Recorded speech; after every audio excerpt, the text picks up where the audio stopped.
नमस्ते, हीअ आकाशवाणी आहे।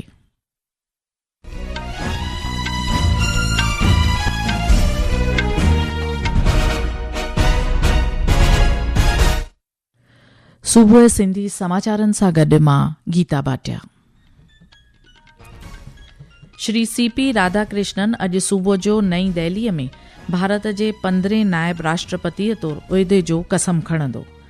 प्रधानमंत्री नरेंद्र मोदी अॼु शाम नई दिल्लीअ में ज्ञान भारतम अंतर्राष्ट्रीय सम्मेलन में हिस्सो वठंदो ऐं पांडुलिपि डिजिटल करण लाइ ख़ासि पोर्टल बि लॉन्च कंदो।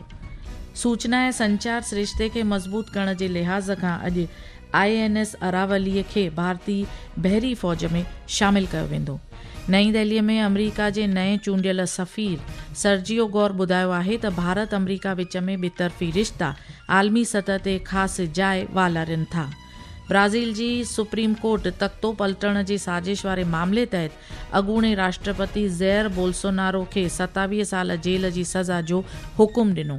ऐं रांदियुनि में एशिया कप क्रिकेट में बांग्लादेश हांगकांग खे शिकस्तो करे सोभ सां पंहिंजी मुहिम जो आगाज़ कयो।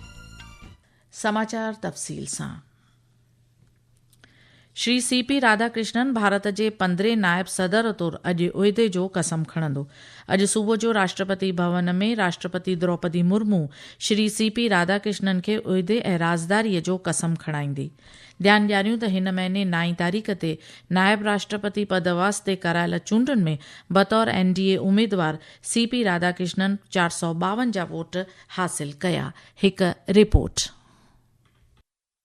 4 मई 1957 को तमिलनाडु के तिरुपुर में जन्मे श्री राधाकृष्णन ने बिजनेस एडमिनिस्ट्रेशन में स्नातक की डिग्री हासिल की है। RSS स्वयंसेवक के रूप में शुरुआत करते हुए वे 1974 में भारतीय जनसंघ की राज्य कार्यकारी समिति के सदस्य बने। श्री राधाकृष्णन 1998 और 1999 में कोयम्बतूर से 2 बार लोकसभा के लिए चुने गए। संसद में अपने कार्यकाल के दौरान उन्होंने वस्त्र के लिए संसदीय स्थायी समिति के अध्यक्ष के रूप में कार्य किया। 2004 से 2007 के बीच श्री राधाकृष्णन ने तमिलनाडु में भाजपा के प्रदेश अध्यक्ष के रूप में कार्य किया। 2016 से 2020 तक उन्होंने कोच्चि के कोयर बोर्ड के अध्यक्ष के रूप में कार्य किया। फरवरी 2023 में श्री राधाकृष्णन को झारखंड का राज्यपाल नियुक्त किया गया। उन्होंने तेलंगाना के राज्यपाल और पुडुचेरी के उपराज्यपाल के रूप में भी कार्य किया है। भारत के उपराष्ट्रपति चुने जाने से पहले श्री राधाकृष्णन महाराष्ट्र के राज्यपाल के रूप में कार्यरत थे। अनुपम मिश्र,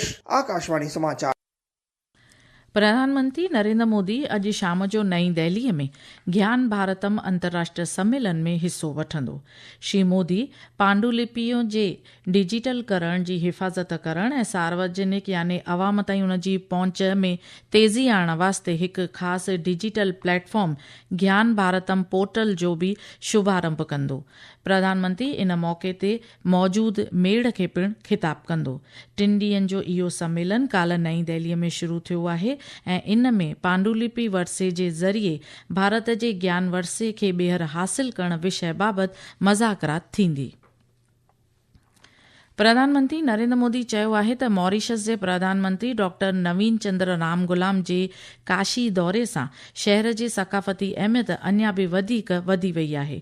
हिकु सोशल मीडिया पोस्ट में श्री मोदीअ ॿुधायो त प्रधानमंत्री रामगुलाम ऐं मां आपसी सहकार सां जुड़ियल सभिनी मुद्दनि ते ख़्यालनि जी ॾे वठि कई। असां ॿिन्ही विच में मुल्की तौरु अंतर्राष्ट्रीय मुद्दनि ते पिणु गुफ़्तगू थी। सरकारी ख़बरुनि मुताबिक़ प्रधानमंत्री मोदी ऐं मॉरिशस जे प्रधानमंत्रीअ विच में बुनियादी ढांचे, सिहत, डिजिटल तकनीक, सामूंडी सलामती जहिड़नि अहम खितनि में साथ सहकार मज़बूत करण बाबति रासपो पिणु ॾेखारियो वियो।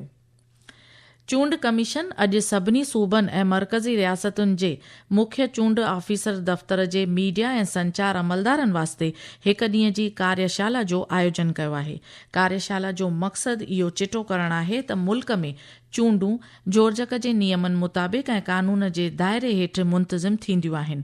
मुख्य चूंड कमिश्नर ज्ञानेश कुमार, चूंड कमिश्नर डॉक्टर सुखबीर सिंह संधू ऐं डॉक्टर विवेक जोशीअ जी हाज़िरीअ में इन कार्यशाला जो महूरत कंदो। हिकु रिपोर्ट।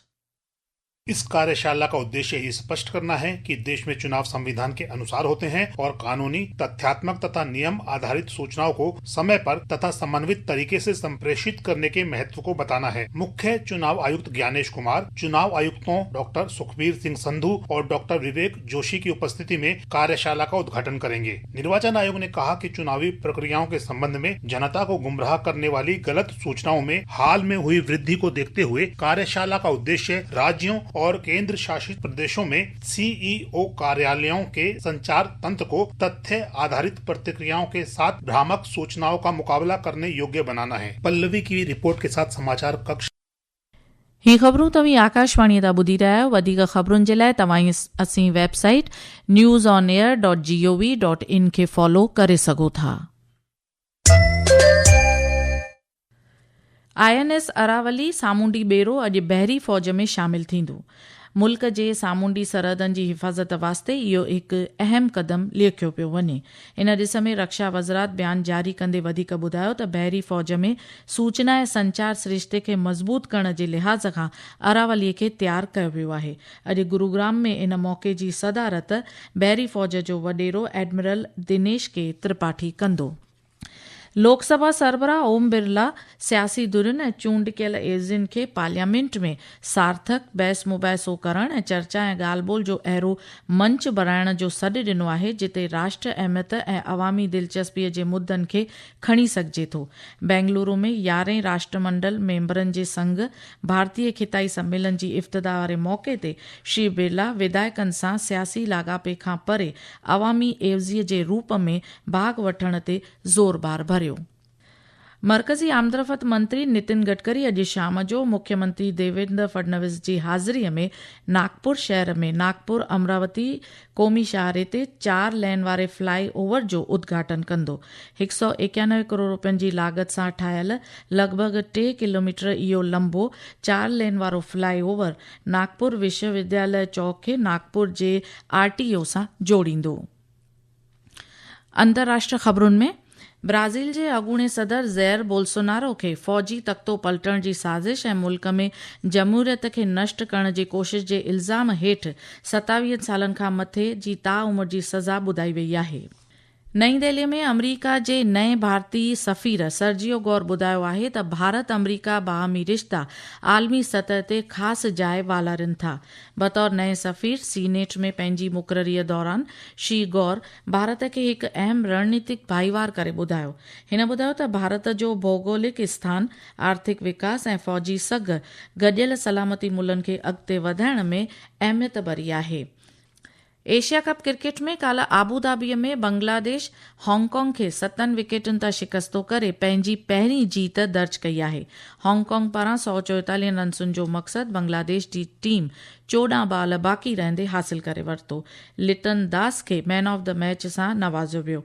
एशिया कप क्रिकेट में अॼु राति जो 8 बजे पाकिस्तान जो सामनो ओमान सां थींदो। नेपाल में जारी हालात जे मद्देनज़र राष्ट्रपति रामचंद्र पौडेल ऐं स्पीकर देवराज गिमिरे काल्ह ख़ासि बैठक कई। स्पीकर जे मीडिया नुमाइंदे शेखर अधिकारी ॿुधायो त गॾजाणीअ दौरान ॿिन्ही अॻवाननि मुल्क में जारी सियासी हालात बाबति गुफ़्तगू कई ऐं इन जे मसइले जो हल जल्द ऐं जोॻो ॻोल्हण बाबति पिणु गौर कयो। ध्यानु ॾियारियूं त नेपाल में सोशल मीडिया ते पाबंदी लॻाइण बैदि 8 सेप्टेम्बर खां ज़बरदस्त वॾे पैमाने ते मुज़ाहिरा ऐं तनाव पैदा थियो आहे। आख़िर में ख़ासि ख़बरूं हिकु बार ॿीहर। श्री CP राधाकृष्णन अॼु सुबुह जो नई दिल्लीअ में भारत जे 15 नायब राष्ट्रपतिअ तौरु उहिदे जो कसम खणंदो। प्रधानमंत्री नरेंद्र मोदी अॼु शाम नई दिल्लीअ में ज्ञान भारतम अंतर्राष्ट्रीय सम्मेलन में हिस्सो वठंदो।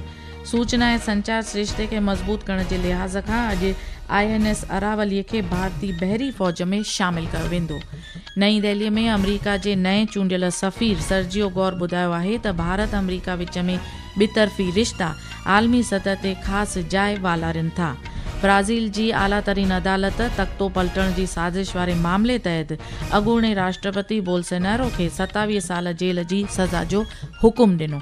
ऐं रांदियुनि में एशिया कप क्रिकेट में बांग्लादेश हांगकांग खे शिकस्तो करे सोभ सां पंहिंजी मुहिम जो आगाज़ कयो आहे।